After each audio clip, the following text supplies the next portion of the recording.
I said, I'm going on a train station. I went to a train station. It was late in the evening, and the train, I could see the train coming and going. People coming down from the train going. It was, I would say, 8 in Poland was very dark and cold. And I see people dressed up beautiful with some briefcases. I couldn't stop them. I had enough sense to realize that these people ask so many questions. You ask somebody, they'll be poorly dressed. And I saw the woman coming down the train with a bundle in her hand. I stopped there when she came down the train, and I went up to her and I said, start crying, and I said, I'm here all alone. I got papers to go to Germany. I left my parents, I escaped, and I have no place to go. Can you take me to your house? Because I have no place to go, otherwise I'm going to die here.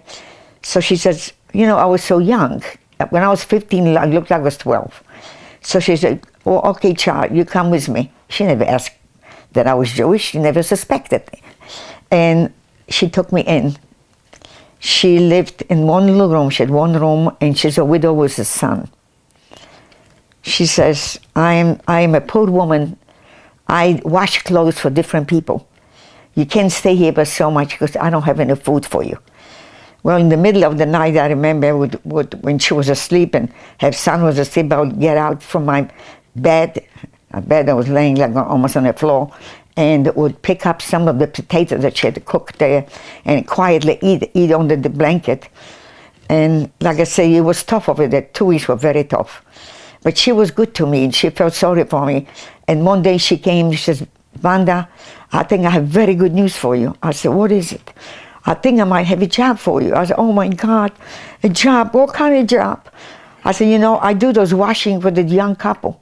She said, he's an engineer and works for the Germans.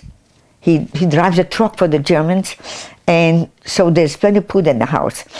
I'll let you go. I'm going to tell the woman about you, and you go for an interview. The young couple just got married, but she says, half a year ago.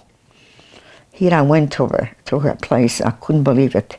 A magnificent apartment, and that apartment was after the Jewish people.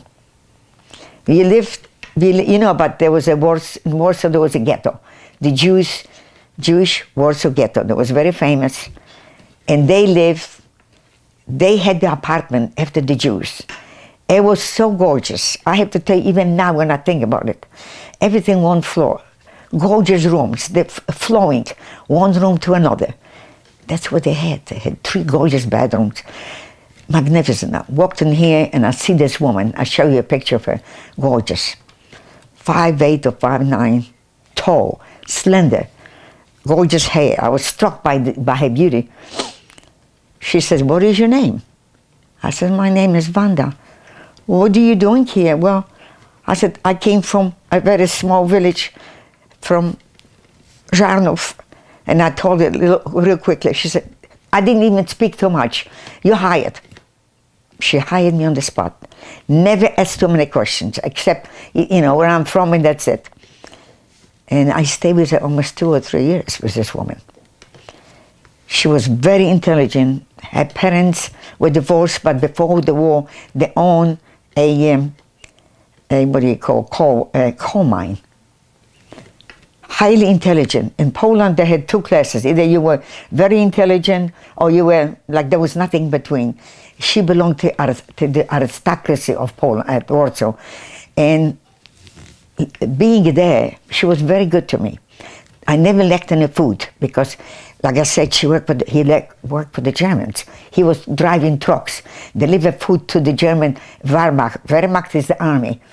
So I had plenty of bread, and anyway, my sister found out that I was there. I don't remember how she found me.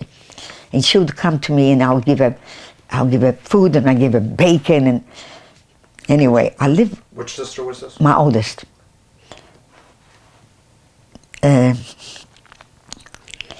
And every day I would go to the market where I would buy food, because she taught me how to prepare her breakfast, and she helped me with the dinners. Excuse me, I'll drink water.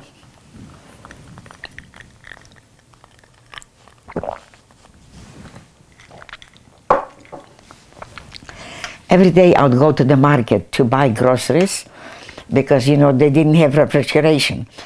And I would come back, she was still in the bed, and I'll go in the kitchen, make breakfast for her. And she was still in her bed. So one day, when I was going to the market every day, like I said, we live very close to the Warsaw Ghetto, which is, if I looked out the window here, not even a whole block, like a half a block, less than that, was the Warsaw Ghetto. And I would walk every day, and I would see the ghetto, which was a very big brick wall. They were all closed up, and Germans were all around. And they would be on the second floor, above the brick wall, and everybody look at people walking, that we were so lucky we were free. One day I noticed that they made a hole in the brick wall and snuck the baby there.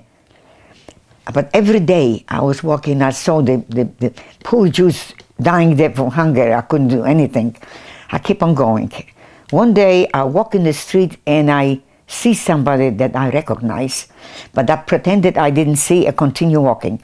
This little Zharnov, the village that I used to live with my grandparents, was a woman didn't even know me, did not even know me, but she knew who we were. She knew the family.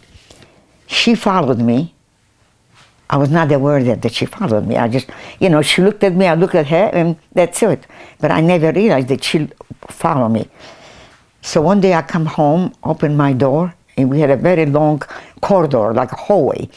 It was very dark, and open the door, and I see the shadow of two people. One was a man in German uniform, and one in a trench coat. One was a German, and one was a Pole. The German walked into the living room, and that's where she was sitting already. And Poles were not allowed to have any guns. They corrupted the Germans, but no rifle, no guns. But the German had a gun. He stuck in my back and pointed out to me I should get in and sit down. I sat down, and the Pole was sitting there and started to interrogate me. At that point I knew what happened. And he indicated already that the woman is the one that told me there was a Jew. What did she have against me?